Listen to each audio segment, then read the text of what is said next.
नमस्कार, मैं Dawood. City news Muzaffarpur में आप तमाम दर्शकों का स्वागत है। खबरों की ओर बढ़ने से पहले आइए नजर डालते हैं आज की मुख्य सुर्खियों पर। सिटी न्यूज के प्रायोजक हैं water valley NH 28 Sherpur Muzaffarpur. जिली में पहुंचे केंद्रीय राज्य मंत्री BL वर्मा ने कहा कि पहलगाम आतंकी हमले पर पाकिस्तान को दिया जाएगा करारा जवाब। पहलगाम आतंकी हमले के विरोध में कल्याणी चौक पर हिंदुवादी संगठन के लोगों ने पाकिस्तान का झंडा सड़क पर लगाकर अपना विरोध जताया और काटी थाना क्षेत्र दामोदरपुर रेलवे गुमटी के समीप एक युवक का शव मिलने से फैली सनसनी। तो ये थी आज की मुख्य सुर्खियां। अब खबरें विस्तार से। मुजफ्फरपुर जिले में पहुंचे केंद्रीय राज्य मंत्री BL वर्मा ने कहा कि पहलगाम आतंकी हमले का जल्द ही पाकिस्तान को करारा जवाब मिलेगा। रविवार को मुजफ्फरपुर पहुंचे उपभोक्ता सह खाद्य आपूर्ति मंत्रालय के केंद्रीय मंत्री BL वर्मा ने कहा कि सामाजिक न्याय और अधिकारिता मंत्रालय पिछड़े लोगों को मुख्य धारा से जोड़ने के लिए निरंतर कार्य कर रहा है। मंत्रालय न्याय के प्रति पूरी जिम्मेदारी के साथ कार्य करती है। वहीं दिव्यांग समाज के लिए भी निरंतर कार्य हो रहा है। उपभोक्ता मंत्रालय की ओर से गरीब परिवारों को मुफ्त अनाज की योजना जारी है। उन्होंने कहा कि देश की 81 करोड़ जनता को मुफ्त अनाज मुहैया कराना प्रधानमंत्री के कोई भूखा नहीं सोए दावे के अनुकूल है। एक सवाल के जवाब में उन्होंने यह भी कहा कि गरीबों के अनाज की हकमारी कोई नहीं कर सकता, क्योंकि नई व्यवस्था में उपभोक्ता को अंगूठा लगाने के बाद ही अनाज दी जाती है। ऐसे में उनकी अनाज कोई और ले संभव नहीं है। पहलगाम कांड के बाद पाकिस्तान को औकात दिखाने की प्रधानमंत्री की घोषणा के सवाल पर केंद्रीय मंत्री ने कहा कि जब प्रधानमंत्री ने देश को विश्वास दिलाया है तो इस मामले में कहने के लिए कुछ बचा नहीं है। केंद्र सरकार ने आतंकवाद के मुद्दे पर सेना को खुली छूट दे दी है। अब वह समय स्थान कब होगा यह सेना और परिस्थितियों पर निर्भर करता है, लेकिन इतना स्पष्ट है कि पाकिस्तान और उसकी जमीन पर पल रहे आतंकवाद को खत्म करने के लिए भारतीय सेना संकल्पित है। पहले भी एयर स्ट्राइक के रूप में हमारी सेना ऐसे कार्य कर चुकी है और पहलगाम कांड के जवाब के रूप में भी उसका माकूल जवाब दिया जाएगा। पाकिस्तान द्वारा परमाणु बम का प्रयोग करने की धमकी को केंद्रीय मंत्री ने गीदड़ भभकी करार देते हुए कहा कि यह उनके डर का घोतक है। उन्हें यह भी ख्याल रखना होगा कि अगर युद्ध हुआ तो उनका हश्र पहले से भी बुरा होगा। अभी सभा में प्रधानमंत्री ने कहा था कि पाकिस्तान का जो हश्र होगा वो देखेंगे, कितने दिनों के बाद देखने को मिलेगा। देखिए, मुझे लगता है कि आदरणीय प्रधानमंत्री मोदी जी के देश को विश्वास देने के बाद कुछ बचता नहीं है। आदरणीय यशस्वी गृह मंत्री माननीय अमित शाह जी ने स्पष्ट रूप से बोला है, तब मैं कह सकता हूं कि उन पाकिस्तान और पाकिस्तान से पल रहे आतंकवादियों को आपके बिहार की धरती से मैं कहना चाहता हूं, उनको याद रखना चाहिए कि जब आवश्यकता पड़ी तो उरी की घटना हो या पुलवामा की घटना हो, दुश्मन के घर में हमारी बहादुर सेना जवाब देती है, चाहे सर्जिकल स्ट्राइक हो चाहे एयर स्ट्राइक हो। तब मैं कह सकता हूं कि देश की जनता को विश्वास रखना चाहिए। सही जगह पर सही स्थान पर अपना तय करेगी सेना, वो खुली छूट देने का काम किया है। समय क्या होगा, स्थान क्या होगा, तरीका क्या होगा, ये सेना तय करेगी, माननीय प्रधानमंत्री ने कहा है। तो मुझे लगता है कि हम सबको धैर्य रखना चाहिए, लेकिन निश्चित इसका जवाब मिलेगा और ठीक प्रकार से जवाब मिलेगा। पाकिस्तान कह रहा है कि परमाणु हमला करेंगे। पाकिस्तान केवल अपनी खींच मिटा रहा है, उस दहशत सजा उसे सता रही है, लगातार डर सता रहा है। इसलिए इस प्रकार के बड़े पहलगाम हमले को लेकर मंदिर नव निर्माण समन्वय समिति के सदस्यों ने अनोखे अंदाज में पाकिस्तान का किया विरोध। पहलगाम हमले को लेकर लोगों का आक्रोश कम होने का नाम नहीं ले रहा है। आए दिन लोग तमाम तरीकों से विरोध प्रदर्शन कर अपना आक्रोश जता रहे हैं। आज जिले में मंदिर नव निर्माण समन्वय समिति के सदस्यों के द्वारा मोती झील कल्याणी के साथ साथ कई जगहों पर पाकिस्तान का झंडा सड़क पर साटकर उस पर चप्पल मारी। उन्होंने कहा कि जब तक पाकिस्तान पर कड़ी कार्रवाई नहीं होगी, विरोध जारी रहेगा। मौके पर मंदिर नवनिर्माण समन्वय समिति के सदस्यों ने बताया कि वह प्रधानमंत्री से अनुरोध करते हैं कि अगर उन्हें भी बुलाकर पाकिस्तान से लड़ने के लिए भेज दे तो पूरी तरह से तैयार हैं। उनके साथ हिंदू, मुस्लिम, सिख और ईसाई सभी पाकिस्तान से लड़ने के लिए तैयार हैं। उन्हें कोई भी वेतन की जरूरत नहीं है, सिर्फ बदला लेने की जरूरत है। इस तरह से उन्होंने पाकिस्तान के झंडे सड़क पर चपकाकर विरोध जताया। पाकिस्तान का अभी वर्तमान में झंडा ही लगाया गया है। अगर पाकिस्तान अब नहीं चेता तो अभी तो हुक्का पानी बंद हुआ है। हो सकता है कि आगे आने वाले दिनों में पाकिस्तान बिना बोले नक्शे से गायब ही होना जाए। क्यों? क्योंकि हमारे भारत में जो शांति है, जो हमारी भारतीय संस्कृति है, उसको खंडित करने का राजनीति जो करती है यह पाकिस्तान, कभी अपने इस्लाम को जो समर्थन करने वाली विचार रखती है, वह तो भारत में रहने वाले मुसलमानों को भी कलंकित कर रही है। क्यों?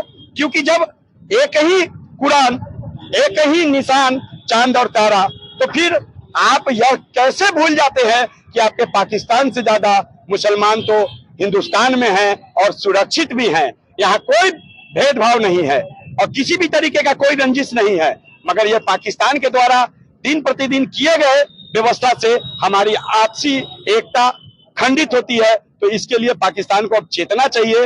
अब नहीं चेतेगी तो शायद अब समय नहीं है, क्योंकि जो सरकार वर्तमान में है वह किसी भी तरीके से इस व्यवस्था को खत्म करेगी और इसके लिए कटिबद्ध है। और हम लोग भी सरकार के अगले आदेश के इंतजार में खड़े हैं कि कब भारत सरकार एक बार आवाज दे कि जाइए आप लोग देख लीजिए पाकिस्तान को। फिर अगला बाइट आप पाकिस्तान के किसी एक नागरिक का भी नहीं ले पाइएगा। पाकिस्तान जो हमारे साथ, जो हमारे देश के साथ गद्दारी किया है और जो ये नापाक हरकत करके नरसंहार किया है, हमारे हिंदू भाइयों का नाम पूछकर, धर्म पूछ कर मारा है और ये साजिश के तहत किया है कि देश के अंदर जो है ना हिंदू मुस्लिम आपस में लड़े। हम उसके मंसूबों को कामयाब नहीं होने देंगे और हम सब एकजुट हैं, एक साथ हैं और उसके खिलाफ जो है हम सब लोग अपना खून बहाने के लिए तैयार है। आज पाकिस्तान का झंडा जमीन पर साट कर, रोड पर साट कर ये चेतावनी दे रहे हैं कि अगर आने वाले दिनों में नहीं समझा, आतंकवाद को खत्म नहीं किया तो उनको जो है ना इस जमीन के नीचे गाड़ दिया जाएगा और उसके नीचे कर दिया जाएगा। जो झंडा अभी रोड के ऊपर है, पाकिस्तान रोड के नीचे चला जाएगा, नहीं नजर आ जाएगा। का जो आक्रोश निकला है वो पाकिस्तान के द्वारा बेशर्म के तरह पीठ पीछे वार जो किया गया है, उसके हरकतों को लेके आज हम लोग मोती झील से कल्याणी चौक तक पाकिस्तान के झंडा को रोड पर लगा के विरोध प्रदर्शन किए हैं और ये चेताना चाह रहे हैं पाकिस्तान को कि अब किसी भी तरीके का तुमने कोई भी पीछे से आगे से अगर साजिश किया तो वो परिणाम होगा जो तुम्हारा ये पूरा पाकिस्तान के मुसलमान को है ना समझ में आ जाएगा कि भारत से युद्ध करने का क्या परिणाम होता है। क्या परिचय हुआ? आदित्य कुमार। हाँ, किन मुद्दों पर आप लोग आक्रोश निकाले हैं? आज जो एक देश है, ऐसा देश है जो भूखा है, नंगा है, खाने को उसके पास दाना नहीं है, वैसे देश आज भारत को आंख दिखा रहा है और हमारे घर में घुस गया है। वैसे देश को जो भारत सरकार अभी जो कार्रवाई करे उस पर तो हम लोग सहमत हैं। हम लोग चाहते और भीषण हो कार्रवाई। उसी के उपलक्ष्य में हम उसको दिखाना चाहते हैं पाकिस्तान को, तुम्हारी पाकिस्तान, तुम्हारी इतनी औकात है, तुम मेरे जूतों के नीचे हो। जूतों के नीचे रहने वाले लोग कभी सर पे नहीं बैठते हैं। तुम्हारे माइंड में आना चाहिए। पूरे भारत के सड़कों पे आज तुम्हारा झंडा को नीचे रख करके ठूक रहे हैं हम। आज इसी कड़ी में आज मुजफ्फरपुर जो नगर है, इस नगर में हमने मोती झील, फ्लाईओवर और कल्याणी चौक पे पाकिस्तान का झंडा का बिछाया है और आने जाने वाले सभी लोग उस पर जूते रखेंगे, ठूकेंगे और चक्कर चलाएंगे। तुम्हारी यही औकात है पाकिस्तान, तुम पहले अपने घर बचाओ। तुमको खाने को पैसा नहीं है, तुमको पीने को पानी नहीं, तुम किस बात पर अभिमान करते हो? कर्जा थाना क्षेत्र में संदिग्ध परिस्थितियों में मिला महिला का शव, परिजनों ने देवर गोतनी पर हत्या का लगाया आरोप। मुजफ्फरपुर जिले के कर्जा थाना क्षेत्र में उस समय सनसनी फैल गई जब गौसारा गांव के एक चौर के पास एक महिला का लाश मिला है। ये बताया जा रहा है कि महिला को उसके ससुराल पक्ष के लोग प्रताड़ित किया करते थे। जिसे लेकर परिजनों ने हत्या की आशंका जताई है। मौके पर पहुंची पुलिस मामले की जांच में जुटी हुई है। एफएसएल की टीम को भी जांच के लिए बुलाया गया। जांच के बाद पुलिस अब इस मामले में आगे की कार्रवाई में जुटी हुई है। वहीं मृतका महिला की पहचान सरिता कुमारी 25 वर्षीय के रूप में हुई है। उसकी शादी वर्ष 2022 में तेजू सहनी से हुई थी। इस घटना के बाद से ससुराल पक्ष के लोग मौके से फरार हैं। मृतका महिला के परिजनों ने बताया कि हम सब कांटी थाना क्षेत्र के पानापुर के रहने वाले हैं। उनकी बच्ची की शादी वर्ष 2022 में बड़ी धूमधाम से हुई थी। शादी के बाद से ससुराल वालों ने टॉर्चर करना शुरू कर दिया। अभी एक बच्ची है जो कि महज 6 माह की है और उसको हम लोग अपने पास रख लिए हैं, वरना उसको भी मार डालते ये लोग। हमें घटना की जानकारी मिली। उसके बाद जब यहाँ पहुँचे तो पता चला कि हत्या के बाद से सभी लोग घर छोड़कर फरार हो गए। हमें न्याय चाहिए और पुलिस जल्द ही सभी आरोपी को पकड़कर जेल में भेजे और हत्या करने वालों को सख्त सजा मिले। बाल बच्चा भी है? हाँ, एगो लड़की है। इसका पति का नाम? पति का नाम तो सर हम न अपना ख्याल है, बाहर रहती है। वो बाहर है सर। हाँ। क्या शंका लग रहा है? इसको मार के बिक दिया सर। कौन इसको देवर भौजाई मिल के मारा। देवर और भौजाई? हम जी। देवर और गोतनी मिल? हाँ, गोतनी, इसका गोतनी हुआ, लेकिन वो लड़कवा का भौजाई हुआ। क्या नाम हुआ आपका? हमारा नाम शंकर साहनी हुआ। कहाँ घर हुआ? छितरपट्टी थाना कांटी। महिला कौन है आपकी? महिला मेरा भतीजी हुआ। भतीजी। कब शादी हुआ? 3 साल हुआ। वो बाल बच्चा है? एक ठो है सर, लड़की है। लड़की है? हाँ, चल रहा था अभी। सवेरे पर गए थे तो क्या देखे? सवेरे पर देखे हुए थे कि लाश वहाँ मार के बिगा हुआ था। कहाँ पर? वही गमसरा चौड़ में था। भट्टा के वही बगल में था, भिंडा पर। परिवार वाला वो भी सब लोग गया था, सवेरे ही देखा है। हाँ, हमारा नाम हुआ सियालाल सहनी। आप कौन है? ये भतीजी है। भतीजी? हाँ। कहाँ घर हुआ आपका? छितरपट्टी। 3 दिनों से चल रहे गोला बांध रोड स्थित हनुमान मंदिर में शिवलिंग की प्राण प्रतिष्ठा विधि विधान से की गई। गोला बांध रोड के राजेंद्र नगर मोहल्ले में हनुमान मंदिर के प्रांगण में शिवलिंग की प्राण प्रतिष्ठा की गई। इस अवसर पर बड़ी संख्या में श्रद्धालु उपस्थित थे। ज्योतिर्लिंग प्राण प्रतिष्ठा महोत्सव अनुष्ठान के मुख्य आचार्य ने प्राण प्रतिष्ठा महोत्सव अनुष्ठान का महत्व बताते हुए कहा कि सनातन धर्म में मूर्तियों की प्राण प्रतिष्ठा का बहुत ज्यादा महत्व है। इसके बिना मूर्ति पत्थर मानी जाती है। वहीं प्राण प्रतिष्ठा होने के उपरांत पत्थर भी भगवान के रूप में पूजे जाते हैं। प्राण प्रतिष्ठा के लिए शुभ मुहूर्त का निर्धारण अनिवार्य है। मुख्य आचार्य के नेतृत्व में नित्य पूजन के उपरांत अग्नि स्थापन, गृह प्रधानादि, आवाहन और कर्म कुटीर संस्कार संपन्न कराया गया। इनके साथ नित्य पूजन के साथ जलाधिवास, अन्नाधिवास, प्रसाद वास्तु, होमादि प्रसाद संपन्न होगा। इस मौके पर आचार्य ने कहा कि शिवलिंग प्राण प्रतिष्ठा का अर्थ है शिवलिंग में भगवान शिव की दिव्य ऊर्जा का संचार करना, जिससे वह उनकी ब्रह्मांडीय उपस्थिति का जीवंत अवतार बन जाता है। यह एक महत्वपूर्ण धार्मिक अनुष्ठान है जो भगवान शिव के प्रति श्रद्धा और भक्ति का प्रतीक है। वहीं एक महिला भक्त ने कहा कि यह अनुष्ठान कई दिनों तक चलता है और इसमें कई तरह के धार्मिक क्रियाकलाप शामिल होते हैं जो शिवलिंग में भगवान शिव की दिव्य ऊर्जा को स्थापित करने में मदद करते हैं।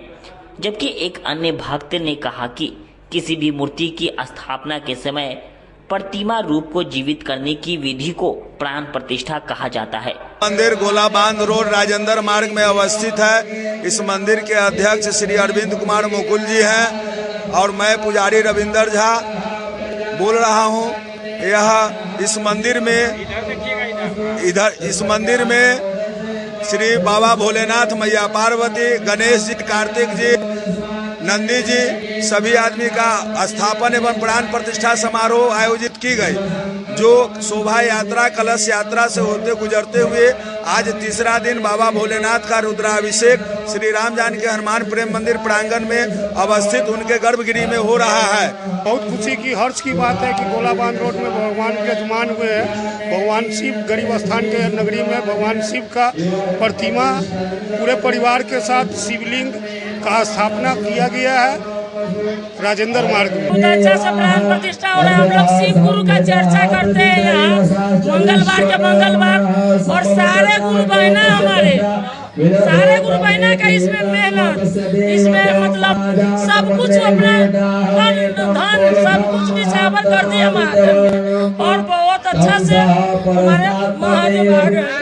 भरोसा नहीं था कि हमारे महादेव आएंगे। जिले के पुरानी बाजार में नेशनल पब्लिक स्कूल के दूसरे ब्रांच का भव्य शुभारंभ किया गया। आज पुरानी बाजार में नेशनल पब्लिक स्कूल का भव्य शुभारंभ किया गया। मौके पर केंद्रीय जल शक्ति मंत्री डॉक्टर राजभूषण चौधरी निषाद द्वारा फीता काटकर शुभारंभ किया गया। स्कूल के प्रबंधक बबलू कुमार ने बताया कि आज हमारे स्कूल का दूसरे ब्रांच का शुभारंभ किया गया है। पहला ब्रांच जो शुक्ला रोड में स्थित है, वहां नर्सरी से लेकर 10वीं तक के बच्चों को पढ़ाई सीबीएसई माध्यम से करवाई जाती है। आज इस नए ब्रांच का शुभारंभ किया गया है। इस ब्रांच में हम पहली बार 12 घंटे वाली बोर्डिंग स्कूल की सुविधा देने जा रहे हैं। बदलते समय में कई बार ऐसा होता है कि घर के पुरुष और महिला दोनों नौकरी करते हैं, जिस वजह से उनके बच्चे घर में अकेले रहते हैं। इसको लेकर के हमने 12 घंटे वाली पहली बोर्डिंग स्कूल की शुरुआत की है, जहां बच्चों को घर जैसा माहौल, school, tuition, social activities, dance class, singing class आदि की सुविधा कुशल शिक्षकों द्वारा दी जाती है। हमारे विद्यालय नेशनल पब्लिक स्कूल में एक अच्छी विशेषता है यह, जो और अन्य में कहीं भी नहीं है। 12 घंटे की हम होम केयर की सुविधा देते हैं। इसमें है क्या, जैसे स्लम एरिया में बस्ती में क्या होते हैं, मम्मी पापा दोनों जॉब करते हैं और उनके बच्चे क्या करते हैं, दिन भर घर पे रहते हैं, बाहर घूमते हैं, या कुछ बच्चे तो नशे का भी शिकार हो जाते हैं।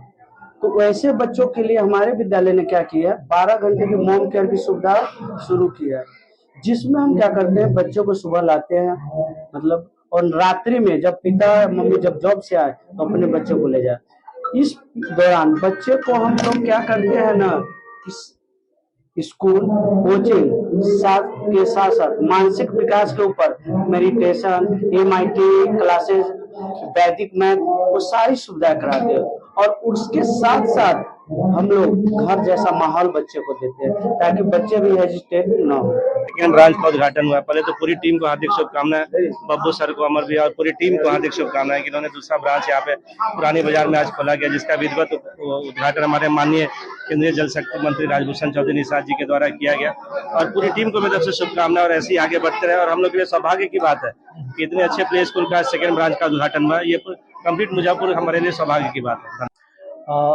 इस फैसिलिटीज के बारे में ये बोलना चाहूँगा कि ये दूसरे स्कूल से इस स्कूल को इसलिए यूनिक बनाता है कि आमतौर पे अभी जो पढ़ाई हो रही है वो सिर्फ 1965 में जो हो रही थी वो अभी भी हो रही है, कुछ ज़्यादा ट्रेडिशन नहीं है।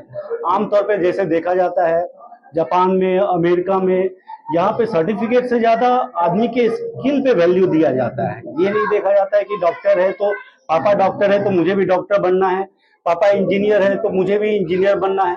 बट आदमी का इनबॉर्न टैलेंट कुछ और हो सकता है वो अच्छा आर्किटेक्टर हो सकता है अच्छा वाइल्ड फोटोग्राफर हो सकता है अच्छा एक्टर हो।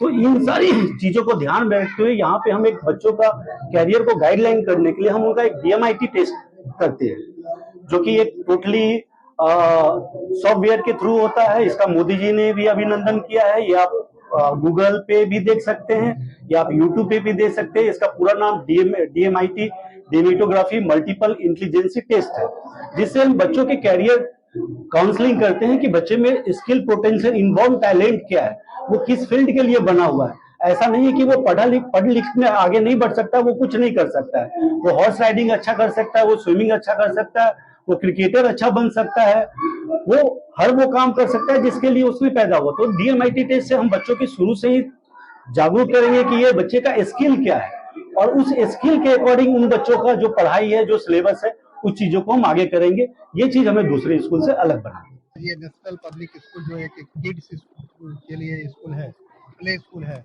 और ये दूसरा ब्रांच का आज उद्घाटन हो रहा है बब्बू जी के माध्यम से। बब्बू जी ने बहुत अच्छा ये संस्थान बनाया है और यहाँ बच्चों के लिए इतना अच्छा खेलकूद की सामग्री है और बच्चों के सर्वांगीण विकास के लिए डांस वगैरह की भी व्यवस्था है। तो ये काफ़ी सराहनीय कदम है और मुजफ्फरपुर में ये दूसरा ब्रांच होना भी दर्शाता है कि बहुत अच्छा परफॉर्म कर रहे हैं ये।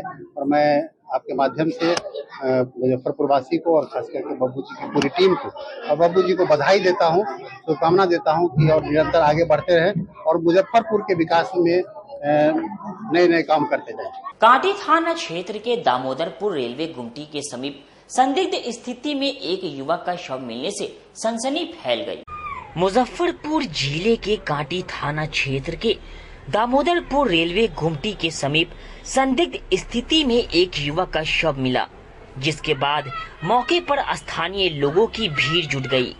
मामले की जानकारी पुलिस को दी गई। सूचना पर कांटी थानेदार रामनाथ प्रसाद दलबल के साथ मौके पर पहुंचे। मौके पर छानबीन की गई, साथ ही तलाशी भी ली गई। तलाशी के दौरान मृतक के पॉकेट से उसका आधार निकला, जिससे उसकी पहचान मोतिहारी जिले के ढाका थाना क्षेत्र के रामजीवन ठाकुर के पुत्र रंजन कुमार के रूप में हुई है। रंजन करीब 10 साल से दामोदरपुर में ही किराया के मकान में रहता था। पुलिस के द्वारा मृतक के परिजनों को सूचना दी गई। उसके बाद शव को कब्जे में लेकर पोस्टमार्टम के लिए SKMCH भेज दिया गया। पुलिस घटना स्थल और आसपास के लगे CCTV को खंगाल रही है। मृतक के परिजन सुरेश शाह ने बताया कि रंजन डीजे बजाने और फूल से पंडाल सजाने का काम करता था। कल रात काम खत्म करने के बाद घर लौट रहा था। इसी बीच उसकी किसी दोस्त ने दुश्मनी के कारण उसकी हत्या कर दिया है। रंजन 5 भाई बहनों में तीसरे नंबर पर था। वहीं DSP पश्चिमी सुचित्रा कुमारी ने बताया कि दामोदरपुर गुमटी के समीप एक युवक का शव मिला है। उसके सर पर चोट का निशान है। उसकी पहचान रंजन कुमार के रूप में हुई है। शव को कब्जे में लेकर पोस्टमार्टम के लिए भेज दिया गया है। मामले की जांच चल रही है। घटना स्थल और आसपास के लगे CCTV को खंगाला जा रहा है। रात डीजे में से बजा के आया है ना, उसको दोस्त में कोई दुश्मनी से उसको मार दिया है ना। इसका हमको कार्रवाई चाहिए, उसका हमको साबुत चाहिए कि क्या कौन मारा नहीं मारा है, हमको सिर्फ साबुत चाहिए। कहाँ गया था? वो डीजे बजाता था, काम धंधा रात में नाइट ड्यूटी काम करता है। यहीं पर रहकर डीजे बजाता? हाँ, यहीं रहता था, दामोदरपुर में रहते हैं, ठीक है। और जो है से रात में वो नाइट ड्यूटी काम होता है, पंडाल के माला सजाता है, जयमाला के। कहाँ से मिला है लाश उनका? ये 6 नंबर गुमटी पर मिला है। रहने वाले कहाँ के हैं? दामोदरपुर। रहने वाला मोतिहारी के है, लेकिन यहाँ दामोदरपुर बहुत दिन से रह गए हम लोग। दामोदरपुर से किराए का मकान? यहाँ किराए का मकान है, लेकिन हम लोग यहाँ बहुत दिन से रह गए, तो यहीं से पर्चे है। आप ही साथ रहते? ना, हम अलग रहते हैं। हमको मालूम अभी चला तो हम अभी आए। क्या नाम? वो अकेले रहता था क्या? माँ के साथ रहता है। क्या भाई बहन है वो? क्या भाई बहन? 3 भाई और 2 बहन। आपका क्या नाम हुआ? सुरेश शाह। वक्त हो चुका है एक छोटे से ब्रेक का। बने रहिए हमारे साथ, देखते रहिए सिटी न्यूज मुजफ्फरपुर।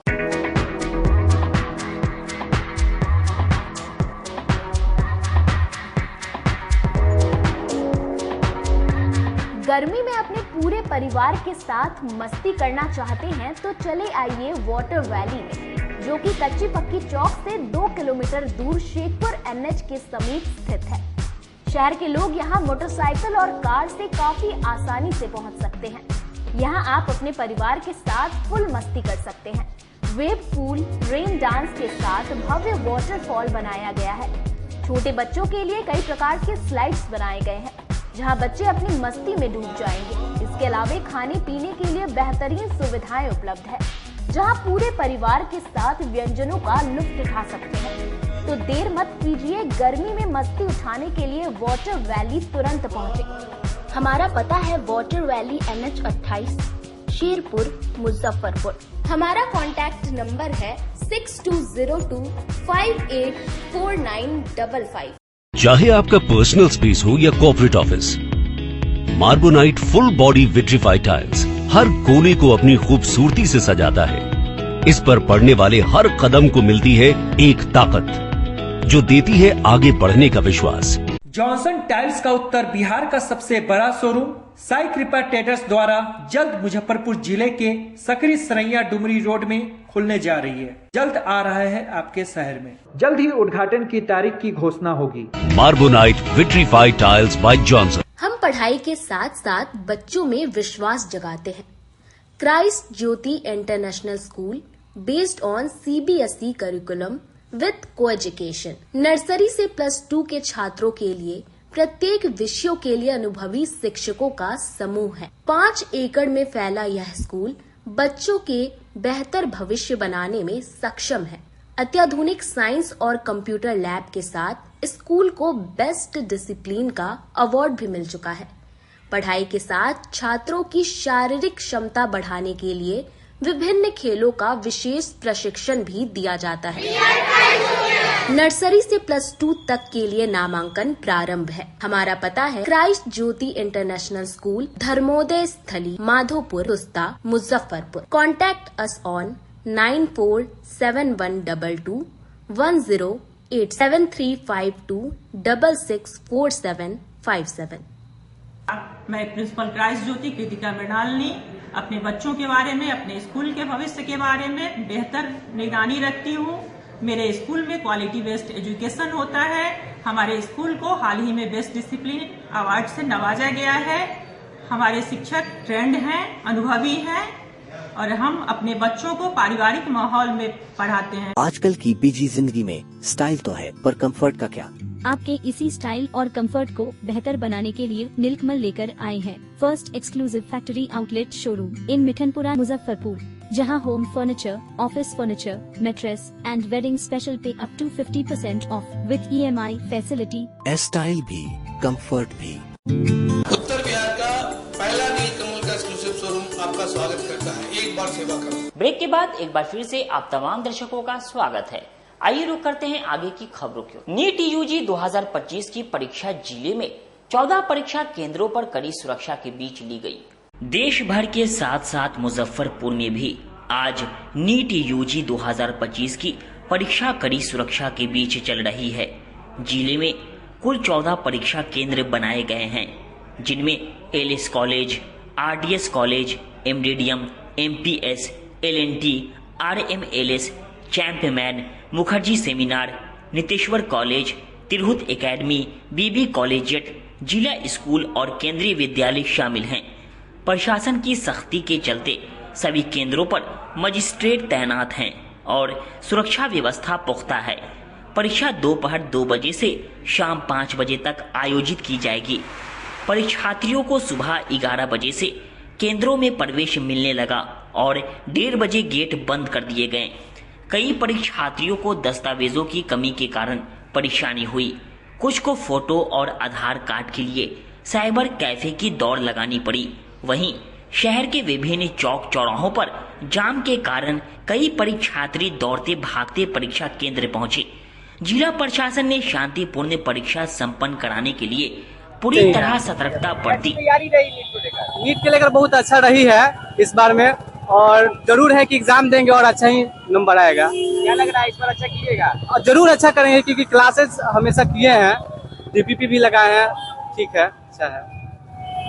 एंट्री का समय कितने बजे से रखा गया था? 12:30 से है एंट्री ले लेगा। पिछले बार जिस तरीके से परीक्षा में धांधली हुई, क्या इस बार भी लग रहा है कि नहीं? इसके लिए NTA बहुत सारे रेगुलेशन को लाए हैं। इनकी बार नहीं है कि इस बार, हाँ इस बार NTA बहुत सारा ऐसा चीज है जो बदलाव किया है पहले चीज को लेकर। बहुत सारी चीज ऐसा है कि चेंजेस हुआ है हम लोग के नीट के एग्जाम में, और ऐसा नहीं है कि NTA से विश्वास है कि पास में से मुजफ्फरपुर से है।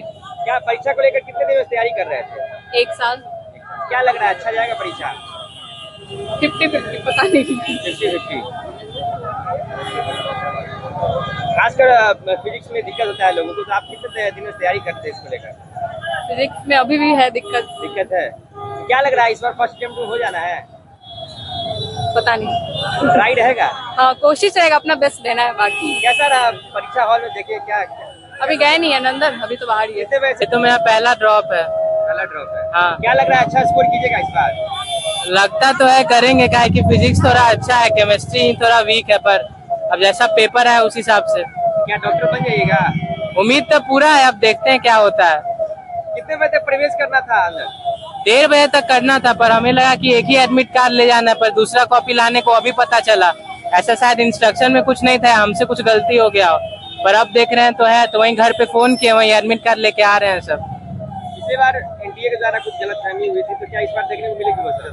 अब वो तो सरकार ही जाने, इसमें हम लोग क्या कर सकते। अखिल भारतीय क्षत्रिय महासभा के जिला अध्यक्ष पर हुए जानलेवा हमले को लेकर क्षत्रिय महासभा और करनी सेना के सदस्यों ने केंद्रीय मंत्री राजभूषण चौधरी निषाद के साथ बैठक की।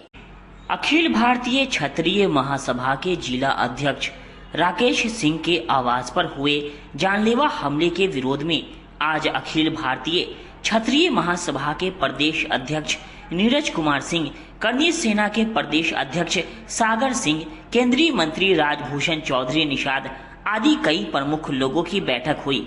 इस बैठक में घटना के कई दिन बीत जाने के बावजूद अपराधियों की गिरफ्तारी नहीं होने पर जिला प्रशासन और पुलिस प्रशासन के खिलाफ काफी नाराजगी देखी गई।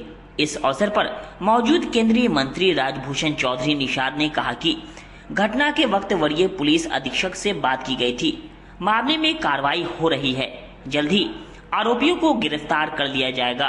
आज की बैठक के बाद भी पुलिस के वरीय अधिकारियों से बातचीत की गई है, सभी ने आश्वासन दिया है कि जल्दी आरोपियों को गिरफ्तार कर लिया जाएगा।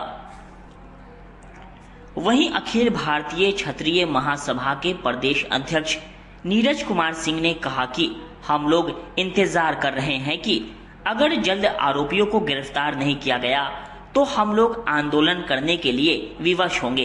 पूरे प्रदेश में लॉ एंड ऑर्डर बिगड़ा हुआ है, हमारे समाज को खास तौर पर टारगेट किया जा रहा है, इसे किसी भी कीमत पर बर्दाश्त नहीं किया जाएगा। करनी सेना के प्रदेश अध्यक्ष सागर सिंह ने कहा कि जिला अध्यक्ष राकेश सिंह पर जानलेवा हमला जिला प्रशासन के कार्य प्रणाली पर प्रशिक्षण खड़ा कर रहा है। जिला प्रशासन इस मामले में जल्द से जल्द आरोपियों को गिरफ्तार करे, अन्यथा हम लोगों को खुद कानून हाथ में लेना होगा और आरोपियों के साथ न्याय करना होगा। जहां तक पुलिस प्रशासन का सवाल है तो प्रदेश में नहीं बल्कि पूरे देश में पुलिस प्रशासन निष्क्रिय है। अखिल भारतीय क्षत्रिय महासभा के जिला अध्यक्ष राकेश कुमार सिंह ने कहा कि पुलिस प्रशासन की कार्रवाई ठीक है, इससे संतुष्ट हूं, लेकिन जांच का परिणाम बेहतर नहीं हो रहा है, यही चिंता का विषय है। अभी तक आरोपियों को गिरफ्तार नहीं कर पाना कहीं न कहीं पुलिस की नाकामी को परिलक्षित करता है। जस्ट इनसे मेरे भाई पप्पू जी से मिलने आए हैं, उनके घर पर एक गोली चली थी और इसी संदर्भ में हम इनसे कुशल क्षेम पूछने आए हैं। क्या कार्रवाई हुई है ये भी जानना होगा। देखिए, गोली चलने के 1-2 घंटे के अंदर ही हम लोगों ने प्रशासन से बात किया, एसपी साहब से बात हुई मेरी, तो प्रशासन काफ़ी प्रयास कर रहा है और भी हम आग्रह करते हैं कि तेजी लाया जाए और जो भी कल्प्रिट हैं, जो भी अपराधी हैं, उसको सामने लाया जाए, उसको पकड़ा जाए, ताकि आने वाले दिनों में इस तरह की जो अपराध की घटनाएं हैं पर नियंत्रण। एसएसपी से आपकी बात हुई थी इस मुद्दे पर? जी, मेरी बात हुई, एसपी साहब से बात हुई है और उन्होंने बहुत गंभीरता से लिया है और भी हम प्रयास कर रहे हैं कि और तेजी लाया जाए और वैज्ञानिक अनुसंधान के माध्यम से जो इस क्षेत्र में कौन सा मोबाइल एक्टिव था क्या, तो उस आधार पर हम लोग चाहते हैं कि जल्दी से जल्दी अपराधी पकड़े जाए। कई दिन बीत जाने के बाद भी इसमें कुछ आगे की कार्रवाई नहीं हो रही। प्रशासन प्रयास कर रहा है, लेकिन कुछ चीज़ें होती हैं। अध्यक्ष राकेश सिंह पप्पू जी के घर पर कातलाना हमला हुआ है, ये तो ईश्वर की कृपा है, ये बाल बाल बच गए, लेकिन अपराधी ने जो जघन्य अपराध करके फरार हो गया और प्रशासन ने अभी तक कोई कड़ी कार्रवाई नहीं की। तो हमारा प्रशासन से गुजारिश है कि प्रशासन जल्द से जल्द इसका कोई रिजल्ट निकाले, नहीं तो क्षत्रिय महासभा, करनी सेना, सारे लोग सड़क पे आ जाएंगे और कानून को अपने हाथ में ले लेंगे। एक सप्ताह बीत गया लेकिन पुलिस का इसमें कुछ कार्रवाई नहीं दिख रहा है, बार-बार पुलिस उदासीन है। पुलिस मुजफ्फरपुर नहीं, बिहार में नहीं, पूरे भारत में फेल्योर है। कभी हमारे राष्ट्रीय अध्यक्ष की हत्या हो जाती है, कोई उसका निष्कर्ष नहीं निकलता है। अभी झारखंड में भी हमारे करनी सेना के प्रदेश अध्यक्ष की हत्या हो गई, अभी तक कोई रिजल्ट नहीं है। यहाँ भी अभी हमारे मुजफ्फरपुर में गोलियां चल गई, कोई रिजल्ट नहीं है। तो भारत के सारे पुलिस निष्क्रिय हैं, सारे लोग लेन देन में परेशान हैं, उसी में व्यस्त हैं, इसीलिए इतनी विलम्ब हो रही है। कार्रवाई देखने को तो मिल रहा है, जांच भी उनका सघन हो रहा है, हर तरह से हम देख रहे हैं, संतुष्टि मिल रहा है, लेकिन कोई आउटपुट नहीं मिल रहा, कोई रिजल्ट सामने नहीं आ रहा। इस बात से समझिए हम लोग आहत हैं कि कोई रिजल्ट नहीं आ रहा। आज ऐसे घटना के दिन से मिलने वालों का तो तांता लगा हुआ है। आज मुख्य रूप से केंद्रीय राज्य मंत्री राजभूषण जी, अखिल भारतीय क्षत्रिय महासभा के प्रदेश अध्यक्ष माननीय नीरज भैया, अभी जो खास करके बिहार की राजनीति में एक तरीके से हमारे समाज को टारगेट करने का कार्य किया जा रहा है। जब सामाजिक स्तर पे, राजनीतिक स्तर पे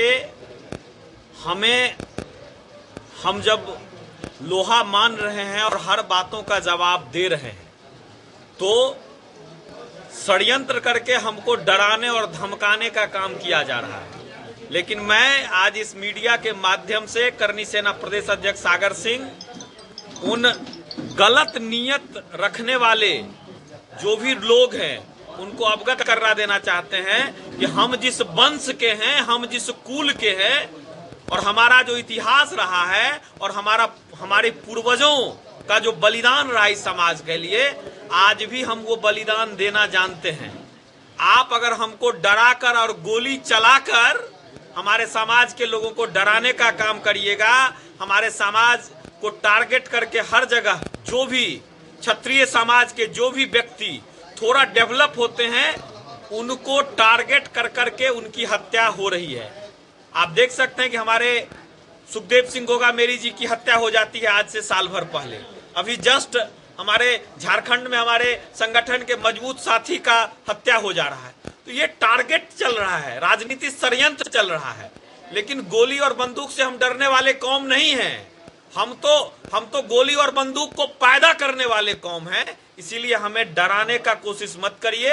हाँ, लेकिन मैं पैदा करता हूं गोली और बंदूक को, लेकिन हम संविधान को मानता हूं। हम इस देश को आहार, व्यवहार, विचार और संस्कार भी यही क्षत्रिय और राजपूत समाज ने दिया है, इसीलिए मैं उसको भी मानता हूं। संविधान को आज भी सबसे ज्यादा मानने वाला अगर कोई समाज है तो वो क्षत्रिय समाज है, वो राजपूत समाज है। तो मैं संविधान को मानता हूं, लेकिन मैं तमाम राजनीतिक पार्टी से, कोई एक राजनीतिक पार्टी नहीं, तमाम राजनीतिक पार्टी से को आगाह करवाना चाहता हूं कि हमारे धैर्य का परीक्षा मत लीजिए। हमें पूर्णतः संविधान को मानने लायक रहने दीजिए। जिस दिन हम संविधान को बनाने में हमारी सबसे बड़ी योगदान है, संविधान को मनवाने में हमारी सबसे बड़ी योगदान है, अगर हम उसके विरुद्ध खड़े हो जाएंगे तो फिर लकीर खींचना तो हमारा इतिहास रहा है और हम वर्तमान में भी वो करने के लिए हमें मजबूर मत करिए। हम तो 18 साल से ज्यादा जीने वाले कौम में आते ही नहीं हैं, लेकिन जो अभी सामाजिक परिस्थिति है उसमें हमारे खिलाफ षड्यंत्र रचना बंद करिए।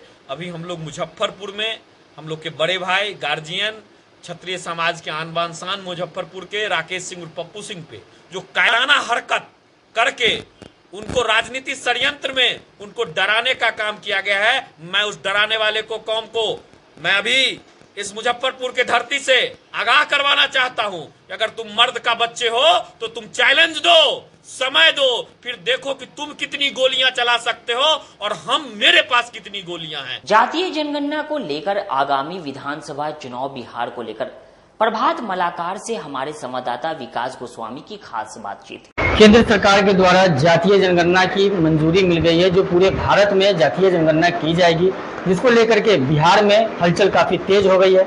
चाहे वो पक्ष के नेता हो चाहे विपक्ष के नेता हो, इस मामले को वो बिहार विधानसभा चुनाव से जोड़ रहे हैं, जिसको लेकर के तेजस्वी यादव ने एक बड़ा बयान जारी कर दिया है। उन्होंने मोदी जी को धन्यवाद कहा है इस पूरे मामले को लेकर के, और पटना में जमकर जश्न मनाया है और पटाखे जलाए। इस पूरे मामले को लेकर हमारे साथ इस वक्त भाजपा प्रदेश मीडिया प्रभारी प्रभात मालाकार हैं।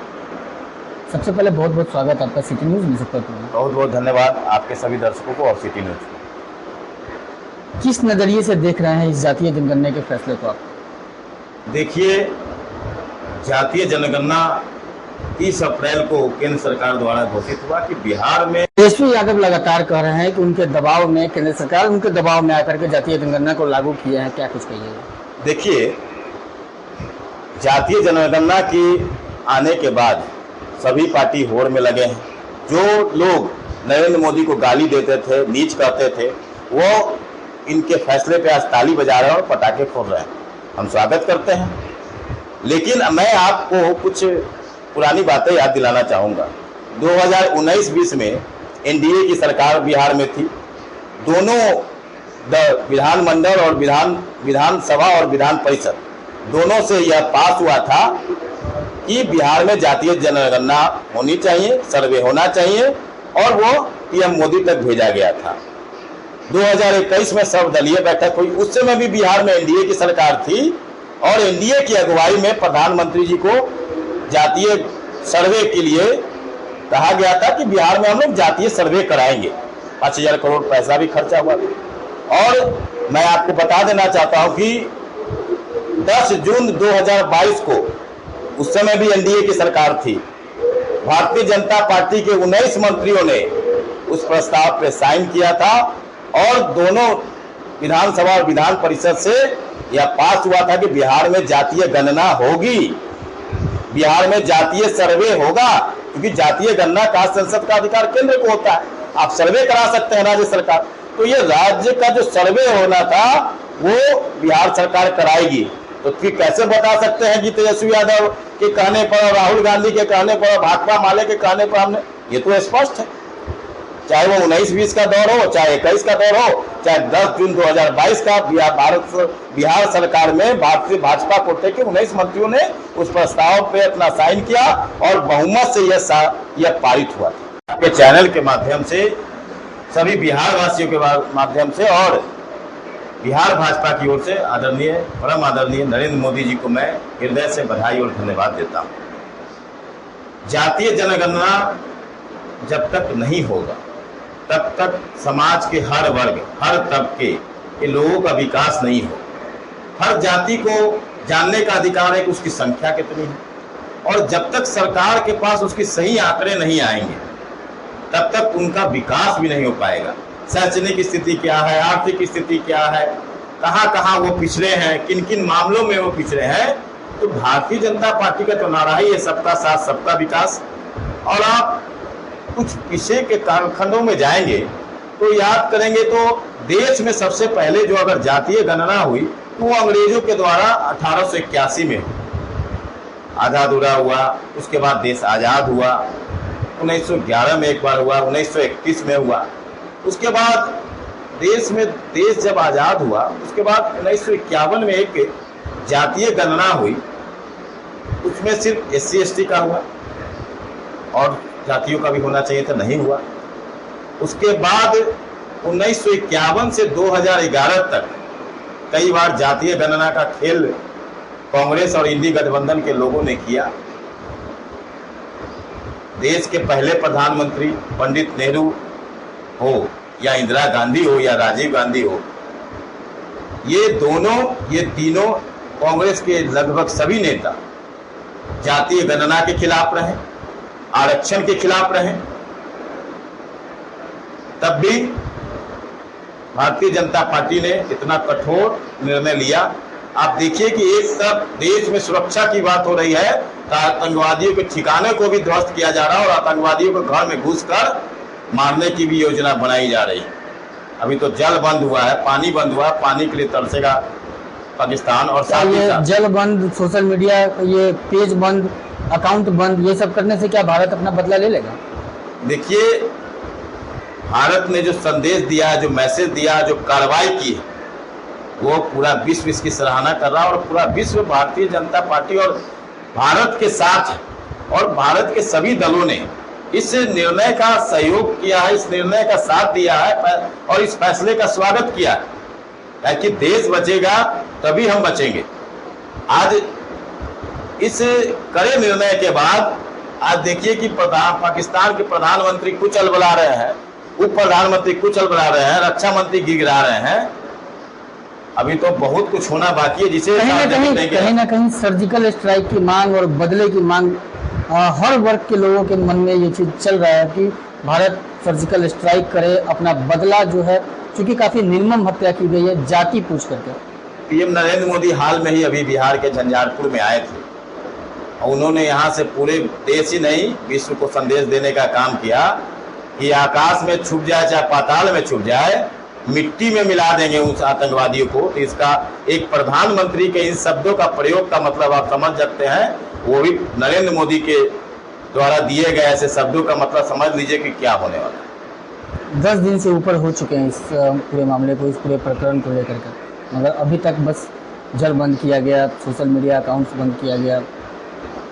उससे आगे भी हुआ है, आयात निर्यात भी बंद हुआ है, बॉर्डर भी बंद हुए हैं। तो यही सब करने से बदला देश में हजारों पाकिस्तानी जो 30 साल 35 साल से रह रहे थे उन सबको खदेड़ा गया, निकाला गया है। वो सीमा हैदर भी पाकिस्तानी, सबको निकाला जाएगा।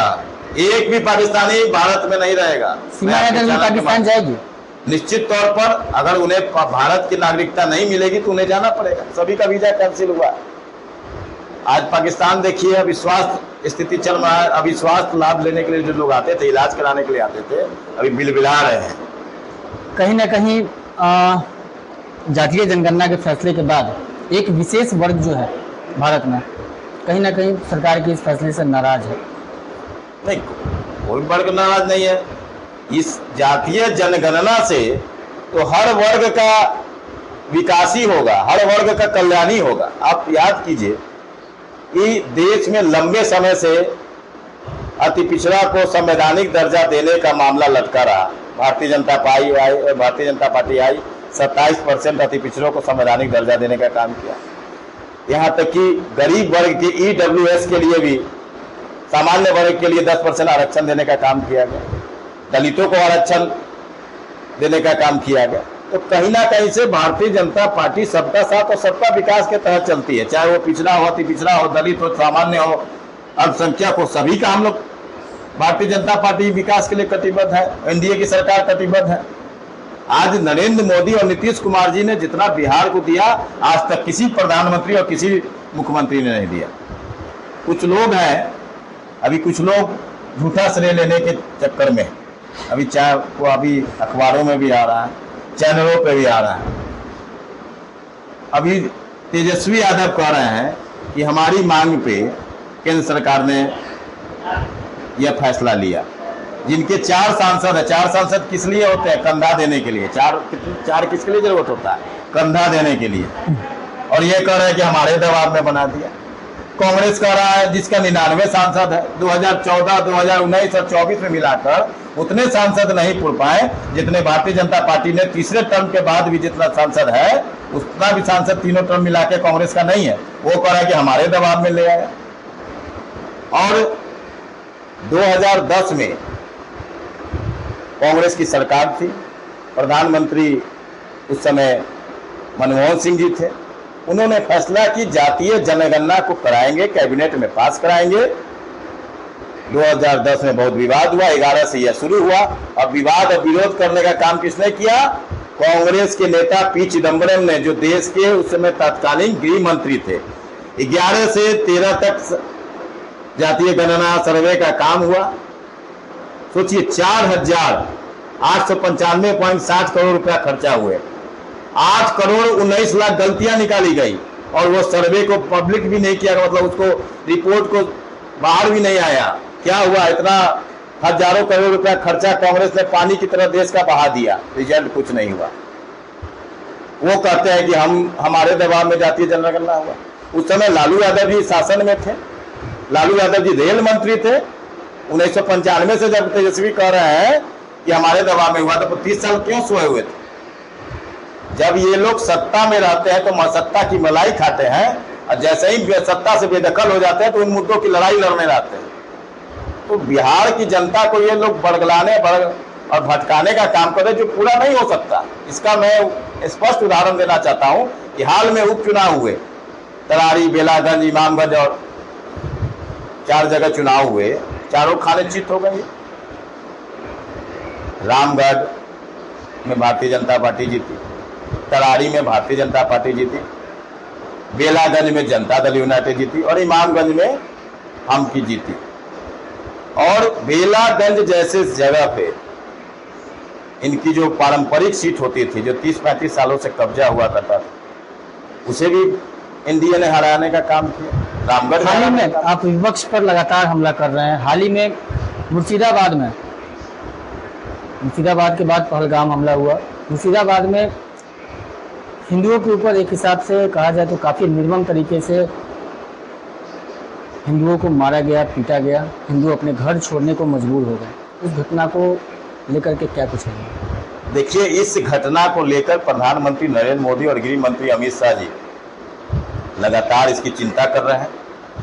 और मैं ममता बनर्जी नहीं, क्रूरता बनर्जी कहूँगा, गलती से उनका नाम ममता हो गया।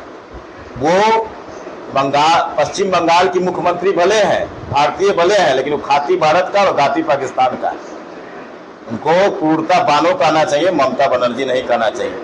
जिस प्रकार से निर्दोष हिंदुओं की वहां हत्या हुई, निर्मम हत्या हुई, हिंदू मुस्लिम वहां कराया गया, एक वोट को वहां रोहिंग्या मुसलमानों को बसाकर अपनी राजनीति रोटी सेकी जा रही। बार बार गृह मंत्रालय के कहने पर भी पश्चिम बंगाल की सरकार आदेश नहीं दे रही है कि पूरा फेंसिंग हो सके। जो बॉर्डर का इलाका है, हजारों एकड़ है जहां फेंसिंग अभी तक नहीं हो सका, जिधर से आतंकवादी आते हैं, रोहिंग्या आते हैं। तो इसका जवाब भी मिलेगा आगामी चुनाव में। पश्चिम बंगाल की जनता भी इनको धूल चटाने का काम करेगी, ममता बनर्जी को, क्रूरता बनर्जी को इनको घर में बिठाने का काम करेगी। अब सुन रहे थे बिहार भाजपा मीडिया प्रभारी प्रभात कुमार को, जिन्होंने जातीय जनगणना को लेकर के विपक्ष पर जमकर हमला साधा है और पहलगाम हमले पर भी इन्होंने स्पष्ट रूप से कहा है कि मोदी जी जो बोलते हैं सो करते हैं। मुजफ्फरपुर से सिटी न्यूज के लिए विकास गोस्वामी की रिपोर्ट। खबरों का सिलसिला यहीं होता है समाप्त। अब मुझे और मेरी पूरी न्यूज टीम को दीजिए इजाजत। कल फिर मिलेंगे आपसे शहर की तमाम खबरों के साथ। नमस्कार।